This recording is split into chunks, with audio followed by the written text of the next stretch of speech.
आइए, आज के भाग 1 में हम आज सीखेंगे चरों के योगफल व घटाव के बारे में सीखेंगे।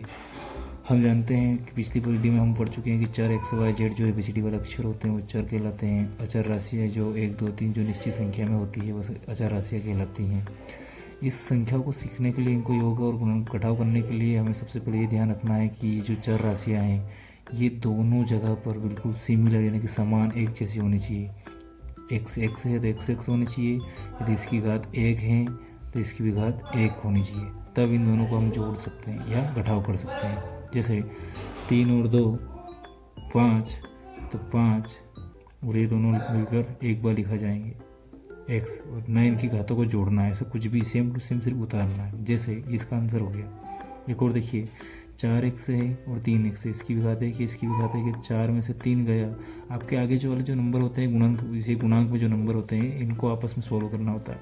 4 में से 3 गया तो 1, और 1 को लिखने की ज़रूरत है या नहीं है, कोई ज़रूरत नहीं लिखने की, है ना। तो ये दोनों को एक बार लिखा जाएगा। जैसे 5 एक्स स्क्वायर, और यहाँ पर भी अगर एक्स स्क्वायर हैं, ये दिख रहे हो आप, ये सेम संख्या आपको दिखनी चाहिए, ये चर राशि सेम होनी चाहिए।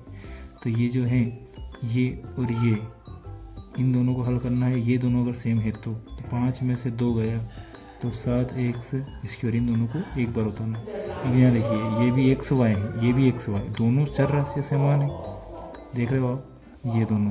तो आप हल कर सकते हो। तो ये 7 और ये 7 दोनों के बीच में जोड़े तो 14 एक्स वाई, दोनों को एक बार उतारना है। अब यहाँ देखिए एक एक्स वाई है और एक बिना चर राशि के साथ है, तो इन दोनों को आप जोड़ घटाव कुछ भी नहीं कर सकते, इसका आंसर यही कहलाएगा।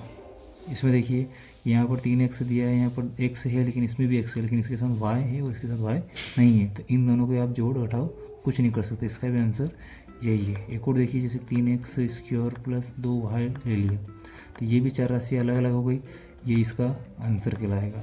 लेकिन ये 3 x y z plus 2 x y ले लिया, तब भी इन दोनों का हल नहीं होगा। अगर मैंने इसके साथ जेड लगा दिया तो देखिए ये दोनों तीनों सेम हो गए, देख रहे हो आप। तो ये इन दोनों को हम हल करके 3 और 2 5 एक्स वाई और जेड आंसर लिख सकते हैं। इस प्रकार से हम जोड़ घटाव के बारे में समझे। Thank you.